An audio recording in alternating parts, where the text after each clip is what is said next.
Good day to all, and a very warm welcome to our event.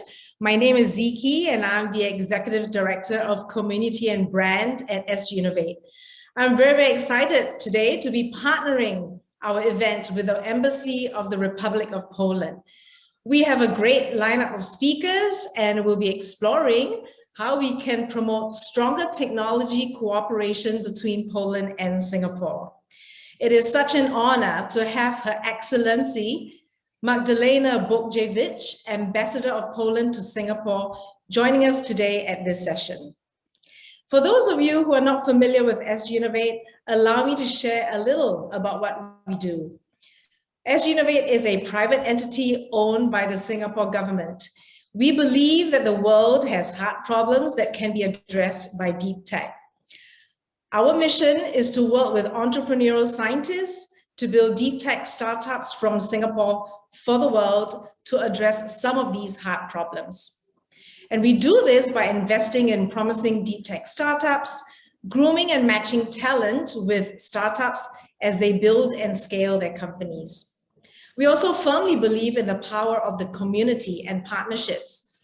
As part of our work, we organize events such as this to bring like-minded, passionate people together to share knowledge and to drive conversations and inspire innovation. Today, SGInnovate has the largest and fastest growing deep tech community in Singapore with some 60,000 individuals in our community. Innovation can only be achieved when we collaborate with others, leverage each other's strengths to achieve greater outcomes for the common good. Through today's session, I hope we can explore how Singapore and Poland may partner so that we can connect our innovation ecosystems, learn from each other, and promote greater technology cooperation.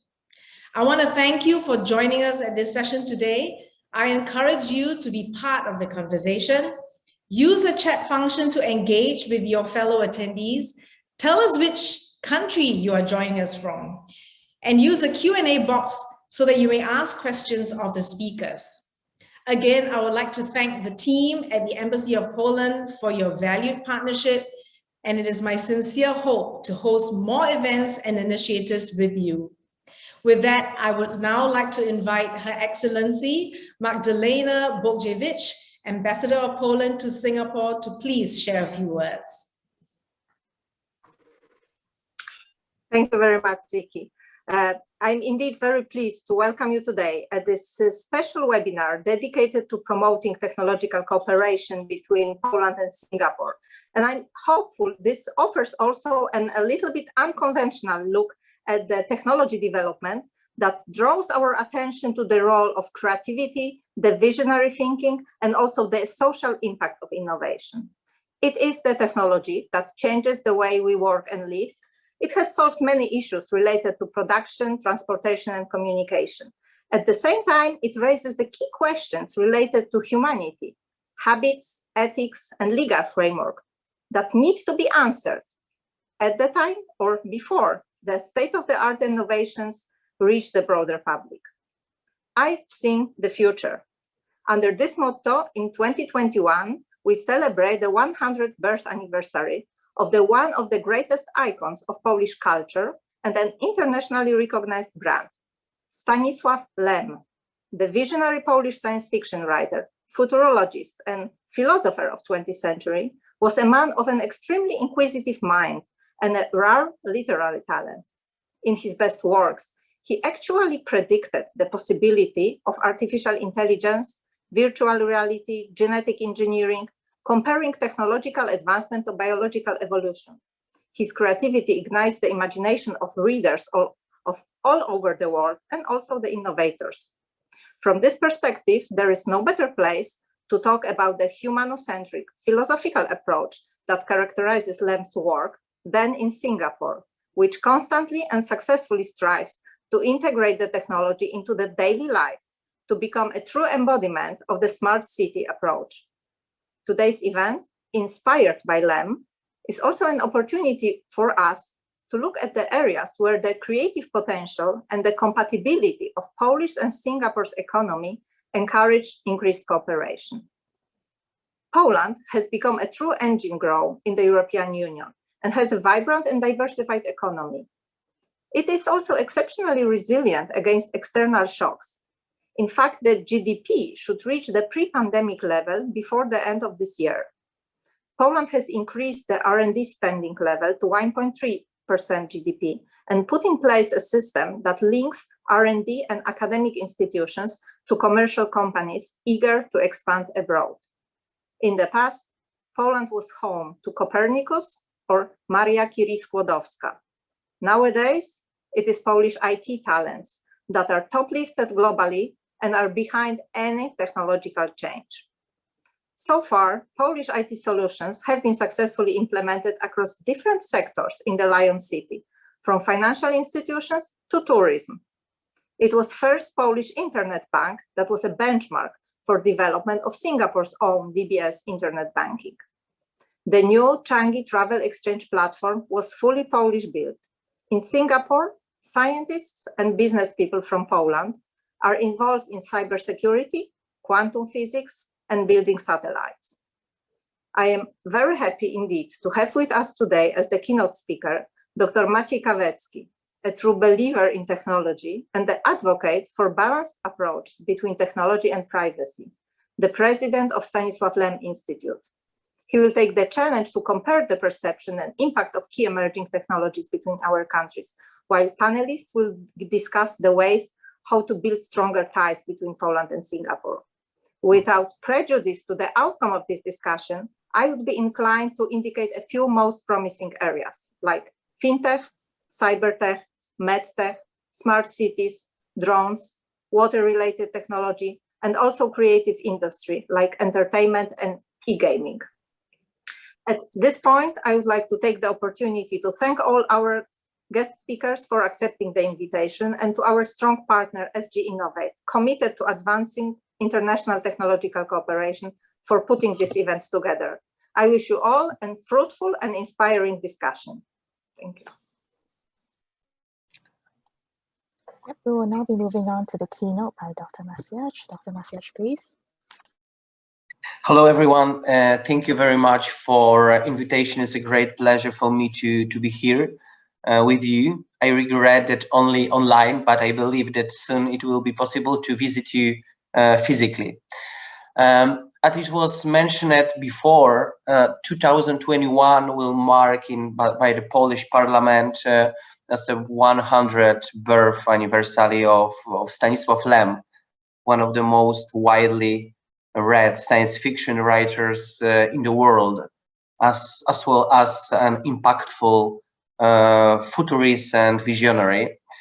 Options, trions, pantomates, probably you don't know these words, but I assure you use the objects they mean every day, because Stanislaw Lem invented many of them a long time before they became the part of our digital reality.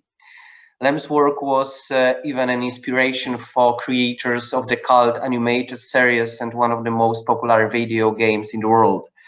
Lem was a giant of my 20th century science fiction in a league with Arthur C. Clarke, Isaac Asimov, and, for example, Philip Dick. And he addressed many of his theses. They did the meaning of human. Life among super intelligent machines, the frustrations of communicating with aliens, and likelihood the mankind could understand the universe in which it was but a speck. His book have been translated into at least 35 languages and have sold more than 30 million copies. What drew the admiration of many of his fellow writers was the intensity with which he studied the limitations of humanity in ways that could be both outward and pessimistic, positive and pessimistic. Many says, I mentioned in the first part of my speech that the Stanislaw Lem was a science fiction writer, but in fact, Lem was mostly a humanist. He looked at the world through the prism of humanity, and only then through the prism of technology, science, and at medicine. So his way of looking at the world and the vast knowledge resulted in a great accuracy of his books, accuracy of his predictions. Lem was probably the first science fiction writer to accurately predict the end of paper books and the arrival of electronic formats and e-books readers. Lem imagined the books, little memory crystals which could be loaded onto a device, eerily reminiscent of contemporary tablets. In early 1915s, Lem was already reflecting on the possibility of connecting powerful computers in order to enhance their computing capacity. In his dialogues from 1957, he considered in a realistic direction of development that the gradual accumulation of informatic machines and banks of memories would lead to establishing state, continental, and late planetary computer nets. For me personally, the most important from Lem books are predictions regarding social phenomena that are unfortunately destroying our internet today. Post-truth, hate speech, disinformation, all of these phenomena was indicated strictly in his books. His predictions about technology that will be the filler of our development today in Poland, and I think in the future seem to be particularly accurate. Artificial intelligence, for example. Lem looked at the technology in terms of both opportunities and risk. And I'm glad that we also look at IT in this way in Poland, in technology development in Poland in this way. The Polish tech and startup sector is booming. Poland and young Polish tech companies are creating innovation products, succeeding in international markets. Good examples such as commonly known, I'm sure that everyone knows CD Projekts, Brainly, Booksy, Airly, Poland as an IT hub for Europe, and Polish gaming sector. Only in Warsaw we have more than 400 game dev studios. And to summarize my speech, I would like to answer the question why all of this is important for Poland-Singapore relations. I think that Poland's potential is created by the Poles themselves. As a society of young people, the country is well known around the world for its entrepreneurships, innovation, hospitality, and openness. History has shown that Poles are not afraid of change, and they are willing to take on a new development challenges, including those in the technical sphere. And on the top of all of this, just like Stanislaw Lem is in his books, we also look at the human beings in our actions. It would be great if you could present the picture, just only one picture of my presentation today. The picture presents the house and the books in the middle of the stairs. It's like a metaphor of the modern world, I think. First, there was a tree, and then there was a house. First, there was a man, then technology. And it would be great if we could implement the technology exactly like this. Firstly, thinking about the human, like Stanislaw Lem in his book. Thank you very much for the possibility of being here with you today.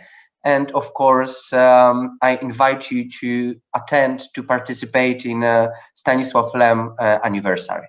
Thank you very much for your attention. Thank you. We will now move on to the panel discussion. Healing, please. Ambassador Bogdanovic, Ms. Suki Sim, thank you very much for your opening comments and your visions, your joint visions for future collaboration between our two nations. And I would like to extend my gratitude for being able to chair and moderate this discussion panel.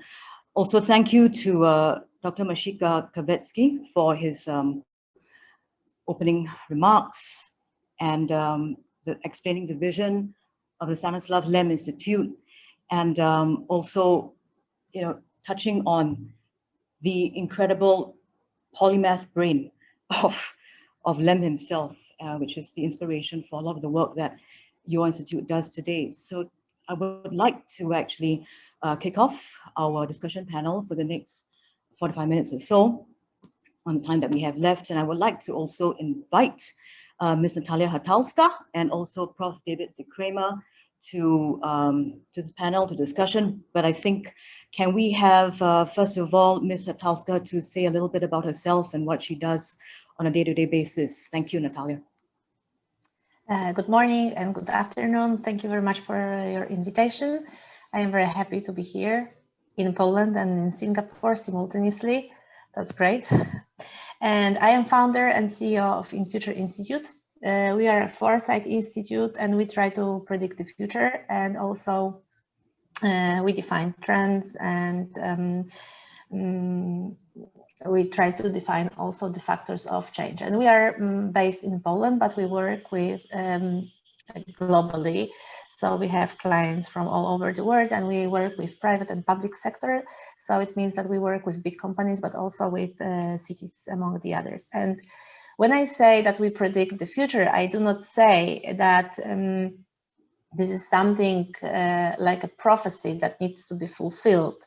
It's more about, I always say that future is now. So it's more about predicting the future and trying to define the problems before they happen, and try to define them so early that we can address them before they happen. And that's why we mainly work with the companies and cities and our other partners on the innovation processes. And we also, every year, at the beginning of every year, we also publish a map of trends that are the trends that are identified by us. And last month, because we are all in the COVID pandemics, we published a report about the future of health. Homo Medicus and Olga from my team, she'll paste the links into this map of trends and this report into the chat. So if you're interested in it, you can look it up. Thank you.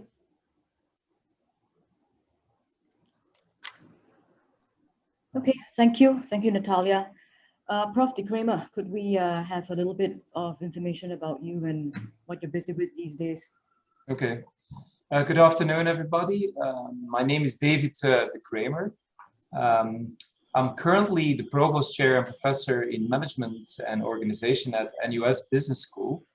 I arrived about 2 years ago in the ecosystem of Singapore. So with COVID-19, I always say I'm in a double bubble right now. Singapore as a bubble, and now with the lifestyle we have here as well, a double bubble. So I'm very happy to be here. I arrived with my family from the University of Cambridge, where I was the KPMG chaired professor in management. My background is in behavioral economics, but I moved to Singapore as well to hopefully move quickly into the AI eco-environment that drives this smart city. And in doing this, I founded the Center on AI Technology for Humankind at NUS Business School. So basically, we use, from looking at behavioral sciences, social sciences, and computer science, we adopt a human-centered view on AI.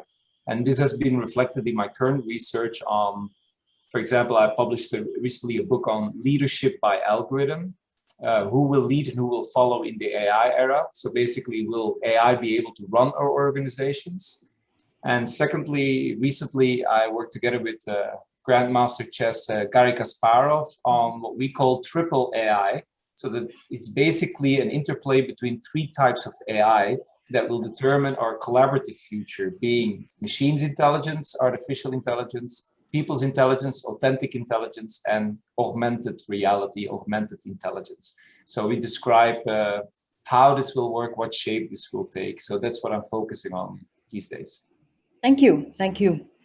Dr. Kawecki, I'm assuming that you're there, though we can't see you, but we're going to start the panel now, and I'm just wondering if there's anything you would like to say about your work specifically. I'm here, of course.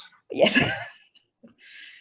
Yeah. So if there's anything you want to kind of like mention about your current body of work, your research, because you spoke on behalf of the Institute earlier on. Okay, maybe we have some tech delay. I am just going to jump into the questions that we have been sort of like very, briefly discussing at the, in preparation for this.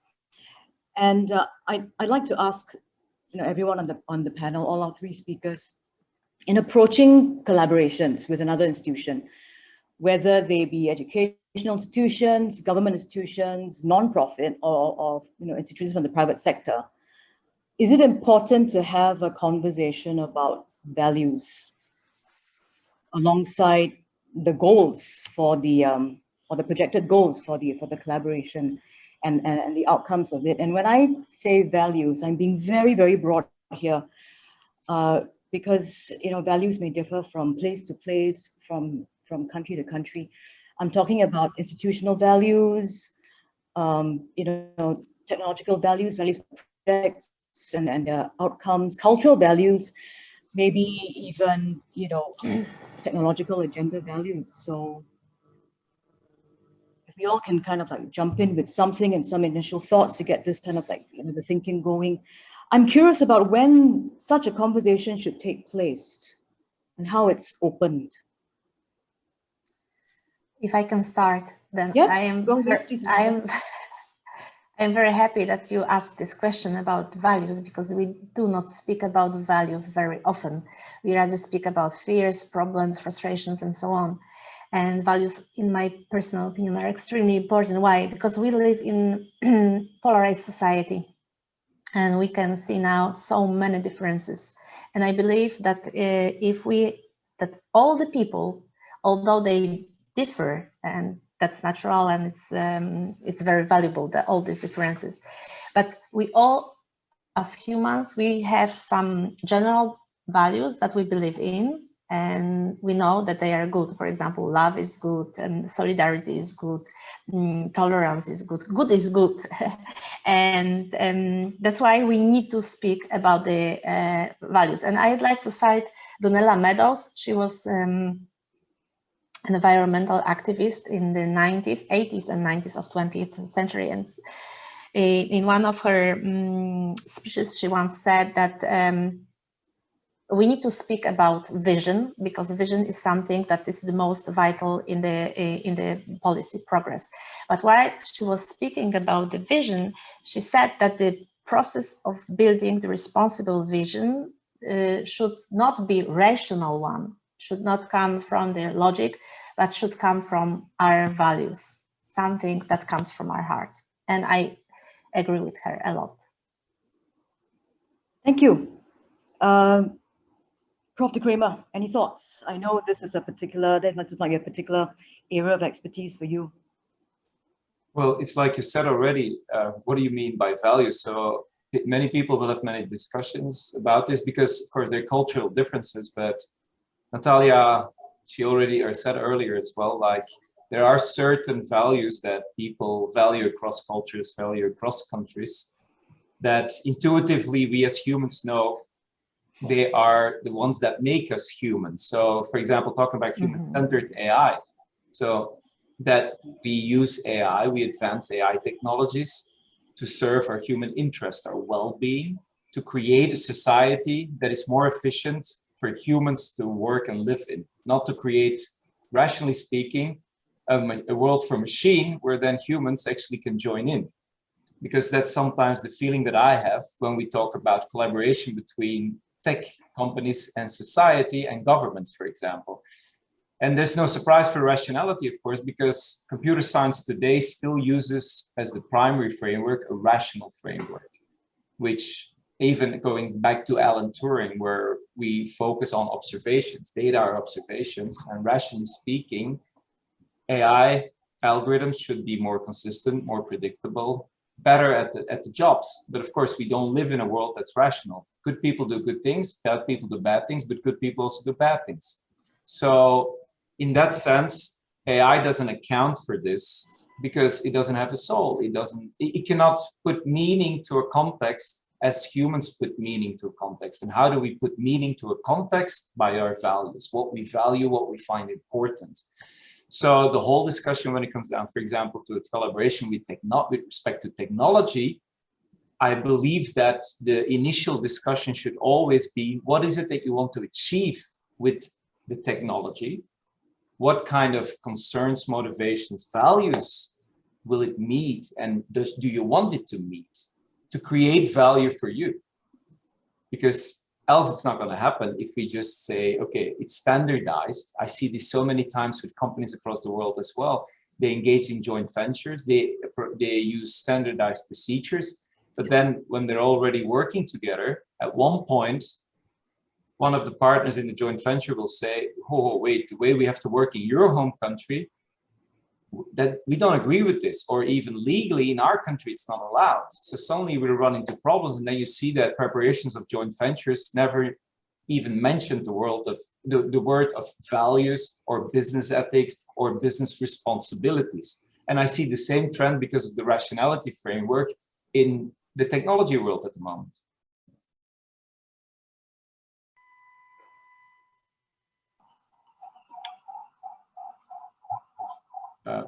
Hello? David, are you still with us? Yes, I'm still with you.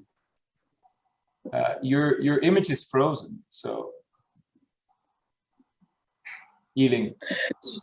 So maybe I will answer for the first question, because someone asked about our. Okay, so maybe I will try to answer for the questions when I have a problem with my internet connections about the Lem Institutes and about our activities. Of course, if for this question the floor is open. So in Lem Institutes in Poland, we raise the digital competences. We treat Lem literature to talk about the white and black sides of new technology development. Our main project now is strictly connected with hate speech. We organize the lessons in schools showing the consequences of the hate speech by organizing in institutes workshops and conferences. We promote sustainable technology development in our reality today. Also, we conduct research in this area. In the last period of his work, as it was mentioned by me in our keynote speech, Stanislaw Lem paid attention mostly to the phenomena that destroy our civilizations, like disinformation, trolling, hate speech, but also Stanislaw Lem paid attention to the phenomena more connected with technology developments like transhumanism, for example. And it's also aspects we raised in we treat and we talk about in our institutes. So that's the few words about our activity in Poland. And of course, I invite you to support our activity by being with us, at least in our social media. Okay, just before we had that strange blip in the space-time continuum where I couldn't see or hear anybody for maybe 30 seconds, Dr. Kawecki, I asked a question about, are values important in approaching collaborations, and when this conversation should take place, and maybe you can kind of weigh in with your thoughts, because I think Natalia and David have already. It's ethics, I think. The boundary between the ethics and the technology development. That's the issues we focused our activity in Poland in the institutes mostly. We are, as a society, I think that we are focused mostly on technological issue. When we look at the activity of any business entrepreneurs, we look mostly on success, on effects. But I think that we forget about the way to this point. So it's why I think that it's the ethics and boundary between ethics and technology development today. So how do we make ethics actionable then? If and we have heard a lot about this in the last maybe 18 to 24 months. It's been a lot of talk about ethics in AI, and it's been a lot of. How do we? Where do we start? How do we make people do ethical things? I think that is the question everybody's trying to answer, I think. Yeah, if I can add something, of course, ethics is extremely important, and probably we'll discuss it later on. But we have to also have in mind that technology, we already passed the point that we as humans can control or design technology. Probably you know about this concept about technium, which means that technology is a living organism. It has its own goals and its own autonomy, and we cannot control it at all. And especially when we speak about technologies from the green technologies, and I do not speak sustainable technology, but this is an acronym of Geno, Robo, Info, and Nanotechnologies. All of them are autonomous. And then we need to think how, as humans, we can cooperate, or how can we regulate this living autonomous organism, technological organisms. David was saying about this is the great concept about triple AI, this machine, artificial, and human intelligence. So, as you can see, now we treat all these three kinds of intelligence the same. It's not human being above the artificial or machine intelligence. This is all the same. And now we are living in the world that we need to somehow address that. Okay, so I'm hearing, generally that from all three of you that humans have to ultimately stay relevant, stay in control. Okay, you just use the word control very generally now, to ensure that I'm reminded of the Hippocratic Oath. Whatever we do, do no harm. And these things are. Well, I do not believe in control. I do not believe in control. We already passed this point. We cannot control technology. It has its own goals and it has its own autonomy. So we can learn how to live with this technology. So it's good for us. Prof. de Kramer, what are your thoughts on this? Well, I don't entirely agree, actually.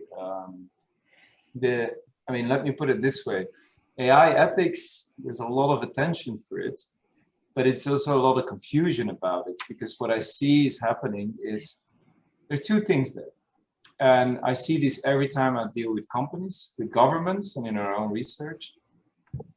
On the one hand, we're pushing so hard that we would like, and business gurus are very good at this, to give the idea that AI itself, the AI technologies itself, can be ethical. When we employ technology in collaboration with humans, we're still in a social setting. Yeah. So we can't just let AI be unplanned, unsupervised, because people wouldn't trust it. And like I said, the human-centered view on AI is still that we create a world for humans. So what I see there is that the big tech companies, what they're trying to do now is, okay, first they thought it's rational. So AI will be so much better than humans when it comes down to ethics, especially compliance, because everything with numbers, they're much better. And in closed systems, they're also much better. But our life is not a closed system. Many companies want to work like closed systems and have this, AI will dominate there. But when it comes down to open systems, which means unexpected events occur, moral dilemmas you have to recognize, and not everyone has the same view. At this moment, the technology is simply not able to do that because it doesn't give that meaning. You can, I think AI ethics, so ethics in the machine, so that the machine is intelligent enough to know what ethics is. I think that is closer to a pencil, to saying it's a pencil with ethics, than that it's closer to saying, oh, it's a human with a value set of systems. We're completely not there.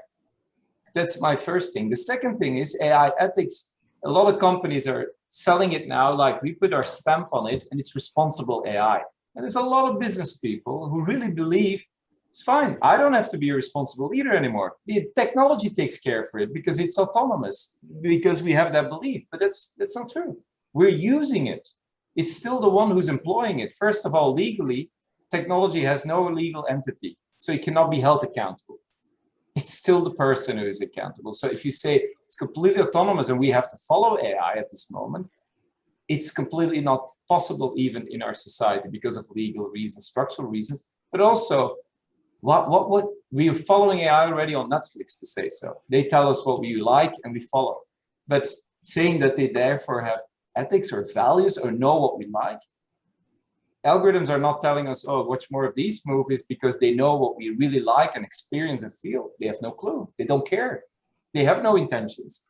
So in that sense, I find it's a very confusing discussion, but I don't agree that that we're already across the tipping point. In our triple AI framework, we actually say at the moment, it's really, we work together, but humans are in control. You know why they're in control? Because we're a small percentage in the process that gives the ultimate meaning to what AI produces to make sense and to make it valuable to humans.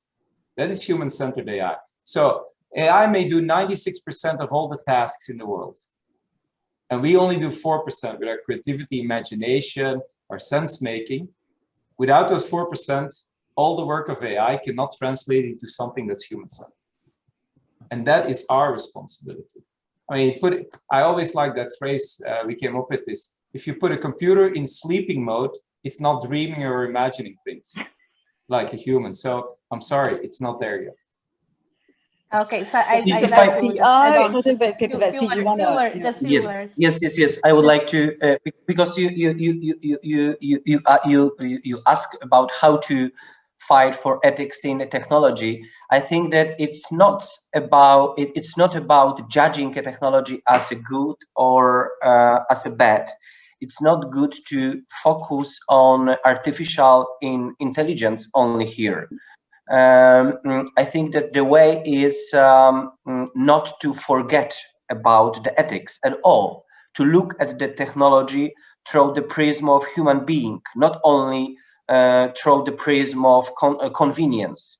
Today, convenience, speed, and comfort are key to absolutely everything. We are able to pay absolutely everything, any price for comfort. We evaluate technology more and more often in the terms of its impact on ecosystem. It's very good. So we should also begin to judge the technology in the terms of its impact on humanity as well. Simple example, because you talk about artificial intelligence, so maybe it's the great idea to show this example. And answer for the question if artificial intelligence always it's a good for us to replacing humans by AI. It seems that a special responsibility rests with those who determine the role of technology today. I think mostly on the tech giants. And Stanislaw Lem, in the last part of his activity, mentioned this, talking about Microsoft, talking about Facebook, talking about internet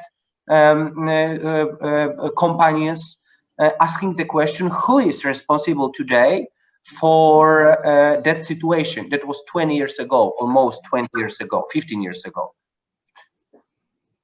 Okay, so I'd like to add something to what David was saying. Just I just want to be, because I'm not so sure if I was understood well.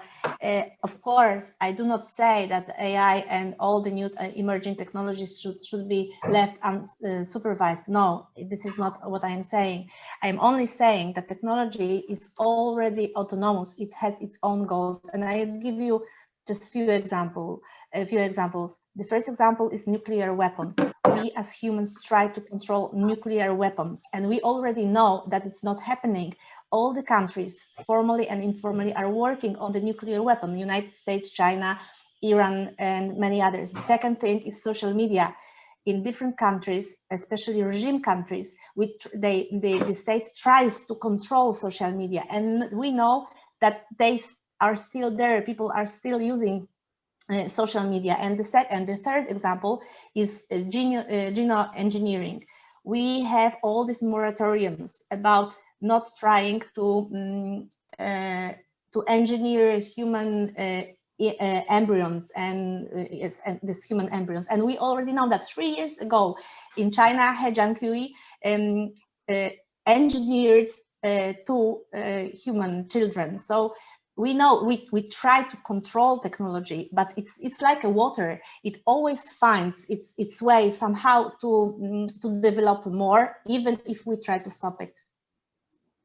So this is something that I want to say. No, yeah, that's thank you for intervening on yourself again. I think I saw David's finger. Yes, may I ask for clarification? Because I think it may be the language as well. Because when you say technology has goals, it in itself, the English phrase indicates that technology has its own consciousness, because if you have goals, you have motivations.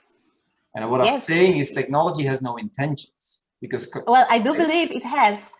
I do believe it has, because now, of course, this is a philosophical no, but discussion. that's what I want to say. So if it doesn't have intention, then basically it's not what I thought you were saying, because all your examples were about people failing to use technology for good.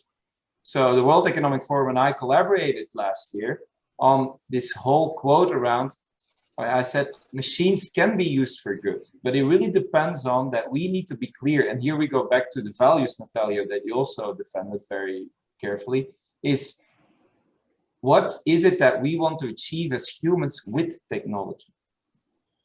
So we can do good with technology, but we need to be clear, first of all, in this. So in this sense, we are guiding, because at the end of the day, we employ it to see which value we want to create. Because the use of technology, and then I'm talking about the use of technology can lead to good outcomes or bad outcomes.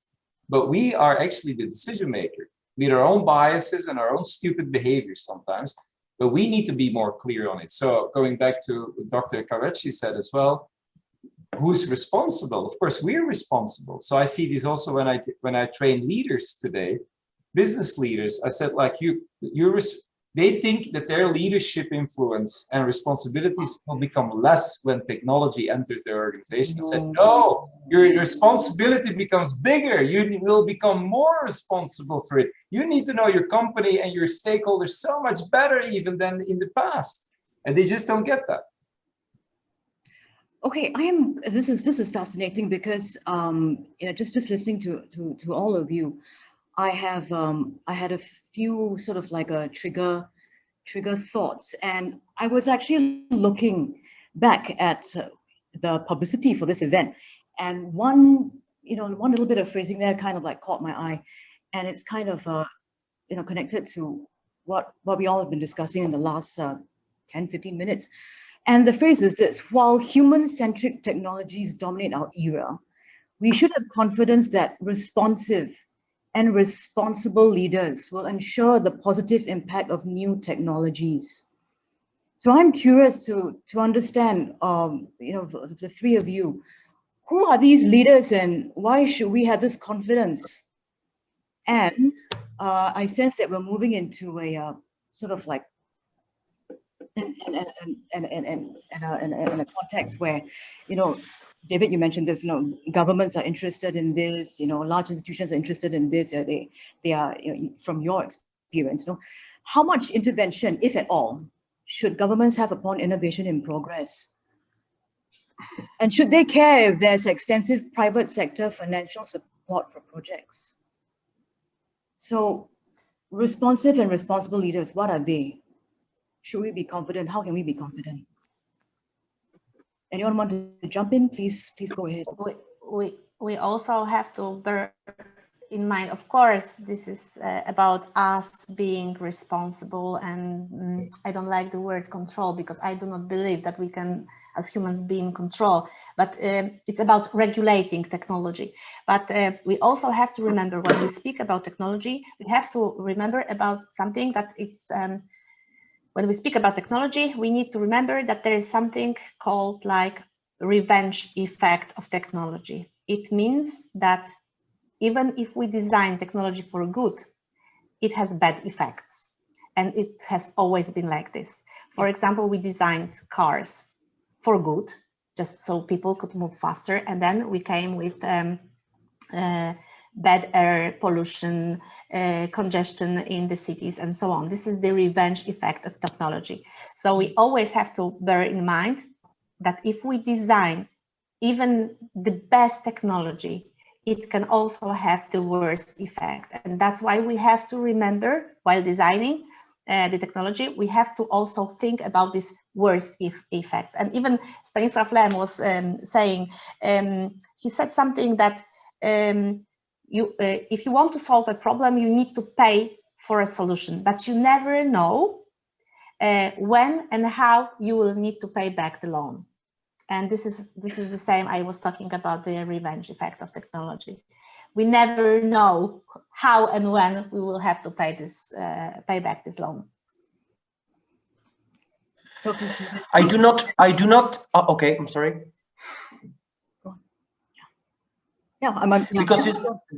Because you said that very important is regulation. I do not believe in possibility of effective regulation of new technology.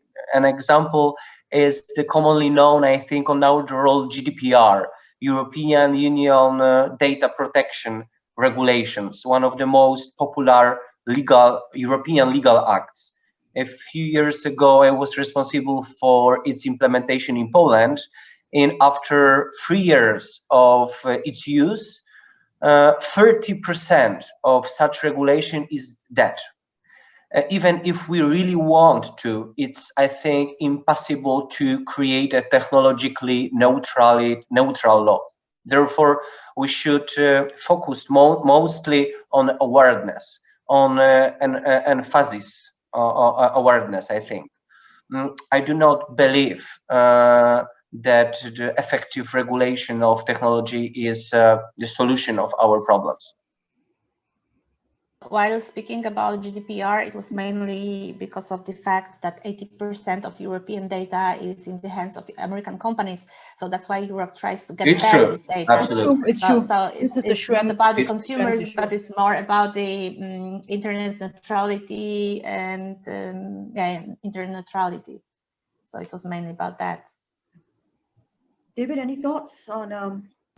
Yeah, I'll come. You're actually asking two questions, and so it's very interesting. It's a very just quick addition to what both of you said. So the revenge effect, I like that, Natalia. But I think, again, we have to put some pronunciation in this. With AI ethics, and you're right, they are presenting it as if they're going to design good technology. I agree with you, but the point is here, the revenge effect can happen, like I said, if humans with their stupid behavior and biases, I'm calling it, we'll probably create a situation where technology will reveal negative consequences. So that brings me to Dr. Kawecki says, awareness. It's not only regulation. I agree with that as well. I teach business leaders the importance of awareness, understanding why is it that good people can do bad things. We all end up sometimes in situations that we didn't want to end up, and we still do it. Rationality is limited, but that means you do need more than awareness, because awareness is one thing, but then you need to change behavior, and that takes years. And usually societies and companies don't want to take that time. So regulation is the shortcut to saying, oh, I'm going to control, I'm going to regulate you, but it's not changing the attitudes for good, to do good. People just do it because they tick boxes. So I just wanted to add that. But then coming back to your question, there were two questions, actually, how I see it very quickly. So you said, because of the dominant human-centered AI perspective, leaders will take care of it because they'll be responsible. First of all, I would like to challenge that. The human-centered AI approach is completely not dominant. The rationality approach is completely dominant. There is no human-centered AI, even in Singapore. We see that's why they suddenly realize now we need future skills on soft skills instead of only being tech savvy, because else you create a world for humans, for a machine, and we need to create a world for humans. So in that sense, there is no human-centered AI dominance, because a lot of it is, in terms of governments and businesses, cost-cutting strategies. They see the potential to cut costs. It's amazing, but that's not necessarily helping humans. Because I always say cost-cutting strategies come along with an investment strategy. You can cut costs by replacing humans by machine, but at the same time, you have to make sure then that you revise, redesign your job so that people can also be creative and have all the human skills in display. But that's not happening. So I don't see much responsibility. A quick example with respect to the regulation is Mark Zuckerberg, because it's the tech companies that dominate. Are they responsible? 2 years ago, Zuckerberg said, I don't want any regulation, when he was in court there because of Cambridge Analytica. I was in Cambridge at that time. I was even in a committee that had to examine what happened in the university. Well, he didn't want to have any regulation, nothing. Now, today, he's saying governments need to implement regulations. Why did he change 180 degrees? You know why? Because he suddenly realizes on his platform, he can't manage it. So he rather has the regulators saying, hey, where are the boxes to tick? I tick all the boxes. And if something would go wrong, because of course, boxes don't cover everything, I can still blame the regulator then because it's not me. So these are our leaders. They have the biggest amount of data. We can say to every company, oh, you can use your data, but let's face it, you're not going to go much beyond pilot testing at the moment because companies fail completely in it. It's the big companies that are going to make the big progress in terms of reinforcement learning and bringing technology with intelligence. But those are 5 companies, the biggest ones in the world, the most wealthy companies in the world. There's no data democracy. I don't see any responsibility among leaders, and I don't see any AI, human-centered AI approach. And bringing back with, and I'll bring it to the innovation now, and again, I'll use Zuckerberg. April 2018, Zuckerberg said on the radio in the US, because of Cambridge Analytica, oh my God, that this all happened. You know, up until now, I thought I'm not responsible for what happens on my platform. I'm only responsible for what I built, technology. He's an engineering mindset. And I call this the innovation-only bias. He doesn't see his responsibilities. He said, I'm not responsible for what happens on the platform. But yes, Mark, you are. That you can think like this is amazing. And there's a lot of leaders who think like this. So I don't see much responsibility there. Thank you for those very trenchant opinions, and there's a lot to unpack there. And I'm just going to turn my attention to the Q&A box, and there is a question from Benjamin Ang. When collaboration is already in progress, what can we do when innovations raise new ethical questions that we did not anticipate, which the collaborators have different or maybe even opposing responses to? How do you think? This is a difficult question. Thank you, Benjamin. How do you deal with this? How do you approach this? Can you? What is the thing that steers the ship then? I think we are back to the question about the values. I think when you start the collaboration, and the most important thing for me is setting the goal and setting the values. This is not, the collaboration is not about the transaction itself. It's more about doing something together for, I don't know, better society and so on. And when you start collaborate, then you set up the goal. And when, of course, there are some problems during the process of collaboration, it's natural because these are human working together and there are always problems rising up. And when they rise up, then you start talking about the values and the goal you started with. I think this is the solution.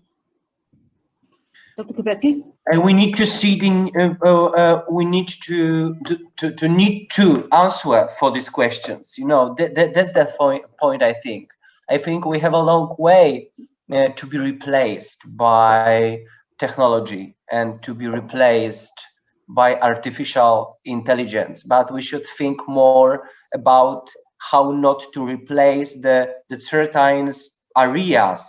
And what areas are the essence of our humanity, which can never be digitized, I think. David, any? Well, you are so optimistic, Maciej. You are so optimistic. We've already yes, because Stanislaw Lem was everything. But look at our word. You know, look at our word. We digitize information. Because I think that digitalization. Because digitization. Sorry, then we digitized our relationships. This was social media. Now we are digitizing our physical world. This is this digital twin concept, and we are heading towards the internet of senses when we want to digital our senses. So I do not believe that there is something left that it's not or will be not digitized in future. Yeah, but I really appreciate that you are so optimistic. I believe in technology. I think that it's our future. I'm technologically enthusiastic. I believe that the technology, but of course rationally implemented, could solve thousands of our problems. But of course on conditions that we will answer the ethical questions. Absolutely. That's why the first part of my presentation was mostly about the borders between ethics, between internet phenomena which are today around us. But absolutely, I think that the technology is our future. Thank you, Dr. Kawecki. Dr. Kramer, any thoughts? Well, I think we all believe in technology. It's an innovation, as we've seen many innovations in the past. So it's just how we're going to use it and what can we expect from it in terms of, again, human-centered view on technology implies for our society, for our organizations, for our humanity. But coming back to the question, I'll try to be a little bit more practical. So one of the things what you usually see is when startups work together, or companies or countries, one of the things you need to do is you need to realize is that in any collaboration, there's always going to be unexpected effects. There's always going to happen something. It's like playing chess. You know, you can think about it, how many moves ahead of it, but that's also limited. You can't foresee every move. I mean, a human can't. And it's still, we're talking about human organizations who are collaborating or countries. So the first thing is accept that these things will happen. So there will be innovations, and they will make sure that there are questions that throughout the process will emerge. So that means that beforehand, I always push people to make a commitment at least that these can be addressed when they come to the service. You need to have a commitment beforehand that they will be addressed. And you can agree on how to do this, whether you have a legal intervention, whether you have a court, whether you have a written agreement on these things, or whether in different ways. It can be as creative as possible, but you need to have that commitment that it will be discussed. So when it happens, that at least there's a platform of discussion going on where people can put their different perspectives and values on the plate. So what you do see happening is if you just leave it with the two parties involved, usually it doesn't get solved. That's in negotiations, that's in conflict management this way. So you do need a third party, or maybe four parties that have a certain authority in this process. So I heard earlier that some people said, I don't believe in regulation. I do believe in regulation to some extent, but I do believe that they're not very efficient because the way we're running them now. So we need better regulation that is also value-based. So for example, we're pushing in the corporate world, compliance that's not simply rule-based, but what I call integrity-based. which is based on an awareness that these things happen and that the perspectives of the different values can be brought in rather than just ticking the box. Because a lot of people say, oh, this is the rule, this is the law. But you know, a law is not ethical. A law is a compromise between different political parties or between parties within one political party. So we need better regulation because that will have to be involved here. But it's the acceptance that these problems will occur regardless of what kind of innovation anyway, but we need to make that commitment beforehand. If parties don't want to make that commitment, then how can there be trust? So you need to build that trust. And trust is an important value to start off with any collaboration anyway.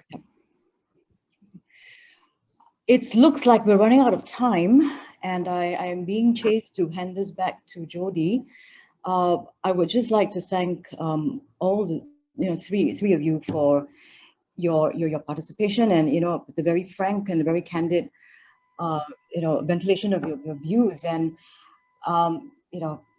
maybe just to kind of like say it very simply, our existing challenge, as it always has been, to for technology to meet the problems of today while keeping some kind of eye on the future, and given the kind of work that this community does, incredibly challenging. But I think we've heard very sobering views here. We've also heard the possibilities of having the importance of having vision, and also that it's not all going to be a horrible dystopian future for us. So with that, I want to thank Natalia, Maciej, and David. Thank you very much for your time, and I want to hand Thank you very much. Thank you, Yiling, for moderating the fantastic discussion, as well as for wrapping up our session today very nicely. On behalf of SGInnovate, I would once again like to thank all our speakers, Natalia, Yiling, David, as well as Dr. Maciej, for joining us for today's session. And I think that it was a very interesting discussion on the responsible technology use, and we managed to hear many interesting perspectives from everyone on the panel. I would also like to thank our attendees for tuning in today for our session, and please keep a lookout for our post-event EDM, which will include a recording of our session for you to share with your friends who may have missed out on the live session today. And lastly, I hope that everyone can continue to support our events at SGInnovate, and please have a lovely evening or morning wherever you're tuning from. Thank you very much. Bye-bye. Thank you. Bye. Bye. Thank you.